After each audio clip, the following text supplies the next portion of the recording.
దేవుని వాక్యాన్ని భయభక్తులు చదువుకుందాం. కీర్తన గ్రంథము 25:3. నీ కొరకు కనిపెట్టుకున్న వారిలో ఎవడనో చిగ్గునందడు. ఇక్కడ ప్రభు అంటున్నాడు, నీ కొరకు కనిపెట్టుకున్న వారిలో ఎవడనో చిగ్గునందడు అంటున్నాడు. అంటే దేవుని కొరకు కనిపెట్టుకునే వారిలో ఎవడు కూడా చిగ్గునందడంట. ఎవడు కూడా అంటే ఈ ప్రపంచంలో ఎవరైతే దేవుని కొరకు కనిపెట్టుకుని ఉంటారో వారిని ఎప్పుడు దేవుడు సిగ్గునందుడంట. కనిపెట్టుకుని ఉండటం అంటే ఏంటి? దేవుడు నాకు ఉన్నాడు, ఆయన నాకు సహాయం చేస్తాడు అని చెప్పి ఆయన కోసం కనిపెట్టుకోవటం. ఒక మనిషి ఒక మాట చెప్పినప్పుడు ఆ యొక్క మనిషి కోసం మనం కనిపెట్టుకుని ఉంటాం. ఆ మనిషి ఈరోజు వస్తాడు, మన సహాయం చేస్తాడని ఆ మనిషి కోసం ఎదురు చూస్తుంటాం మనం. ఒకవేళ ఆ మనిషి రావచ్చు, రాకపోవచ్చు, కానీ అయినా మనం ఆ మనిషి కోసమే కనిపెట్టుకుని ఉంటాం. కానీ ఇక్కడ ఆ విధంగా దేవుని కొరకు కనిపెట్టుకునే వారైతే ఎవరైతే ఉన్నారో వారి విషయంలో దేవుడు ఖచ్చితంగా సహాయం చేస్తాడట, సిగ్గుపరచడంట. ఈరోజు మనుషుల కొరకు కనిపెట్టుకున్న వాళ్ళైనా సిగ్గు పొందారేమో కానీ దేవుని కొరకు కనిపెట్టుకున్న వారు ఎవరు సిగ్గు పొందలేదు. మనం ఆది నుంచి మనం చూసుకుంటూ వస్తే కూడా మనుషుల కొరకు కనిపెట్టుకున్న వారు సందర్భంలో సిగ్గునొందారు, దేవుని కొరకు కనిపెట్టుకున్న వారిలో సిగ్గునొందలేదు. కాబట్టి నేను మీకు చెప్పే మాట ఏంటంటే, దేవుని వాక్యం ప్రకారంగా రాజులనైనా మనుషులైనా మీరు నమ్మవద్దు అన్నాడు. అది ఎవరిని నమ్మాలా? ప్రభువునే నమ్మాలన్నాడు. ఎందుకని అంటే ప్రభువు తన కొరకు ఎదురు చూసేవారి విషయంలో ఎన్నడూ కూడా మోసం చేసేవాడు కాదు, ఆయన సహాయం చేయకుండా ఉండేవాడు కాదు. ఆయన తప్పకుండా నా కొరకు కనిపెట్టుకున్న వారి విషయంలో దేవుడు సహాయం చేస్తాడు. బైబిల్లో మనం కొన్ని విషయాలు చూసినట్లయితే, ఒక వ్యక్తి కోనేరు దగ్గర 38 సంవత్సరాల నుంచి కనిపెట్టుకుని ఉన్నాడు. బాగలేక స్వస్థ పొందాలని, ఆ దేవుడి దూత ఏదో వస్తుందంట, ఈ నీళ్లు కదిలిస్తుందంట, నేను బాగుపడాలా అనుకుంటున్నాడు. కానీ దేవుడి దూత వస్తుంది, పోతుంది.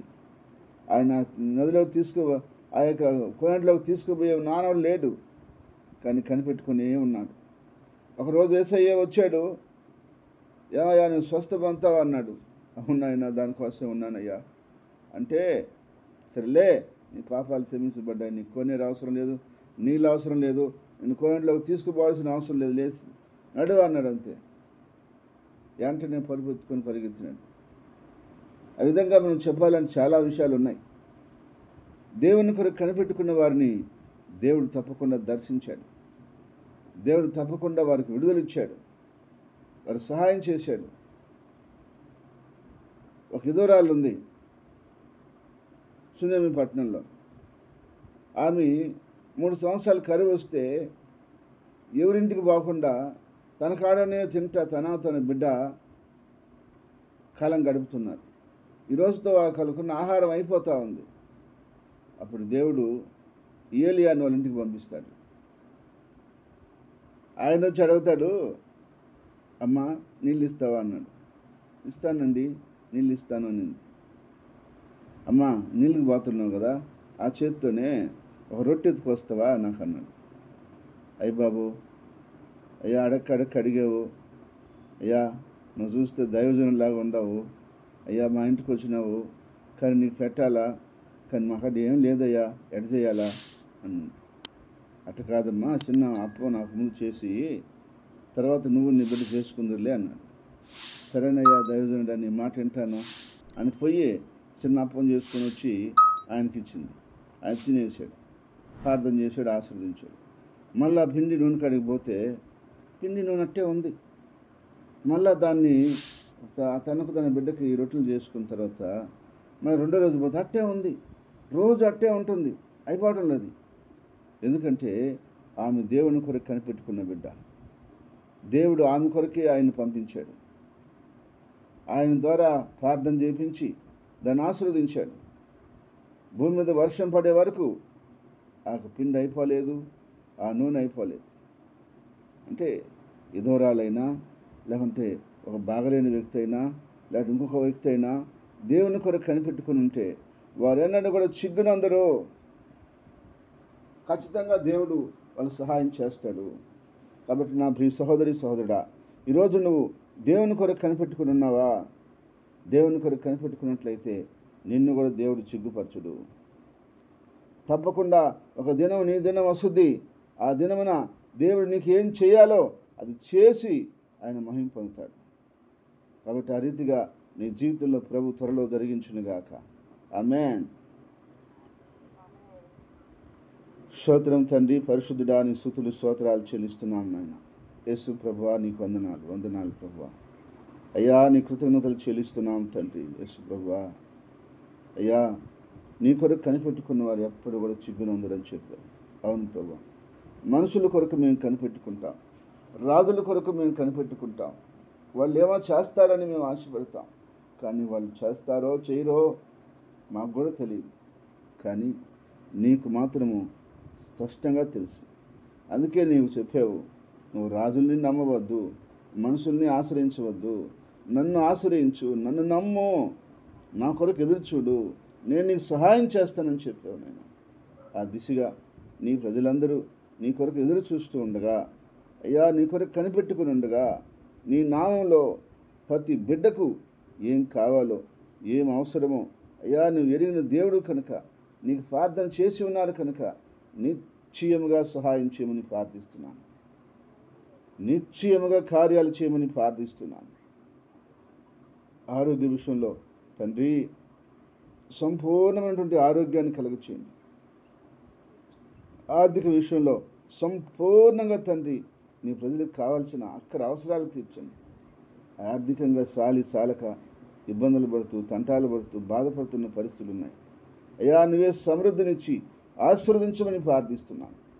బిడ్డల చదువుల విషయంలో సహాయం చేసి ఆశీర్వదించండి. బిడ్డలు కూడా అటు ఇటు తిరగకుండా చదువుకొని ప్రయోజనకరులవుతూ సహాయం చేయండి. ప్రభా, పెద్దలు పనులకు వెళ్తూ కష్టపడుతున్నారయ్యా. రేయనక పగులనక కష్టపడే బిడ్డలు ఉన్నారు. వారిని జ్ఞాపకం చేసుకొని శక్తి బలవనిచ్చి వారిని ఆశీర్వదించిన ఆయన. పనిబాటల్లోనూ, ఉద్యోగాల్లోనూ, వ్యాపారాల్లోనూ, అయ్యా, వారి జీవనోపాధి పనిలోనూ తోడుని ఆశీర్వదించమని ప్రార్థిస్తున్నాం తండ్రి.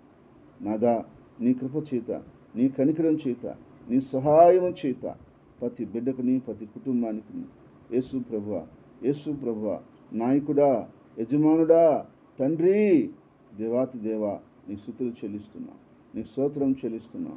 అయ్యా, ప్రతి బిడ్డని, ప్రతి కుటుంబాన్ని, ప్రతి ఒక్కరిని ప్రభువా నీ చేతులకు అప్పగిస్తున్నాం తండ్రి.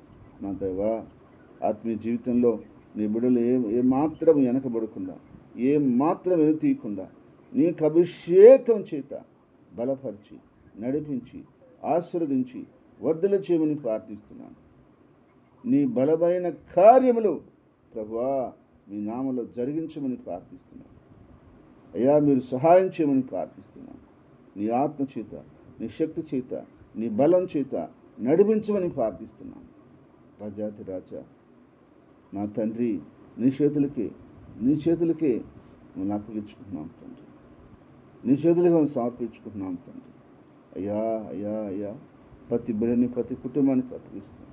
గుడి సంఘాన్ని, నెల్లూరు సంఘాన్ని, బ్రాంచ్ సంఘాలని, ఈ మాట్లాడిన ప్రతి బిడ్డని, సార్వత్రిక సంఘాన్ని మీరు బ్లెస్ చేయమని, ఆశీర్వదించమని ప్రార్థిస్తున్నాను. నశించిపోయే ఆత్మల్ని మాకు అప్పగించిన ఆయన. ఎంతోమంది ప్రజలు నిన్ను ఎరగక నశించిపోతున్నారయ్యా.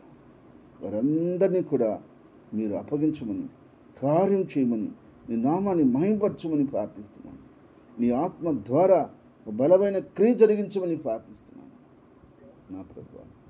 నా ప్రభువా, యేసు ప్రభువా, నీ బలమైన కృప చేత, నీ బలమైన కార్యాల చేత ఆయన నీ నామాన్ని మహిమపరచిన ఆయన, నీ ప్రేమని కనపరచిన ఆయన. అయ్యా, నీ కార్యాలు అయ్యా జరిగించమని ప్రార్థిస్తున్నాను తండ్రి. నా తండ్రి, అయ్యా, నీ చేతులకి మమ్మల్ని అందరిని అప్పగించుకున్నాం, పరిస్థితిని అప్పగిస్తున్నాం, ఈ దినాన్ని అప్పగిస్తున్నాం. ఈ దినం మీరు మాకు ఇచ్చిన దానం నాయన మీ చేతులకి సమర్పించుకుంటాం.